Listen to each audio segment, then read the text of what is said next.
ایک صاحب نے سوال کیا، کیا عورت فاتحہ پڑھ سکتی ہے؟ مثال کے طور پر دیکھنے میں آتا ہے کہ ہر جگہ فاتحہ پڑھنے کے لیے حفاظ کرام اہل علم موجود نہیں ہوتے، اگر ہوتے بھی ہیں تو گنے چنے چند ہی ہوتے ہیں، تو لوگ اپنے بچوں کو دوڑاتے ہیں کہ فلاں امام صاحب کو بلا کر کے لاؤ، فلاں حافظ جی کو بلا کر کے لاؤ، نیاز لگا دیں، فاتحہ لگا دیں۔ کہیں نہ ملے تو باقاعدہ گھنٹوں 2-4 گھنٹوں تک لوگ انتظار کرتے ہیں، حتیٰ کہ کبھی کبھی تو فاتحہ ایسے اٹھا کر کے رکھ دیتے ہیں، پھر اگلے دن اس کا اہتمام کرتے ہیں۔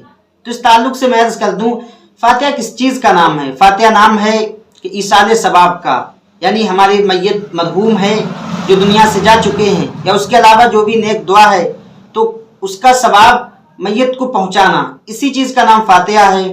فاتحہ میں مقصود صرف دو ہی چیزیں ہوتی ہیں، ایک اطعام طعام اور ایصال ثواب، یعنی کھانا جو سامنے رکھا گیا ہے، کھانا جو سامنے سجایا گیا ہے، اس کھانے کو کھانا یا کسی کو کھلا دینا۔ دوسرا یہ ہے کہ میت کو اس کا ثواب پہنچا دینا۔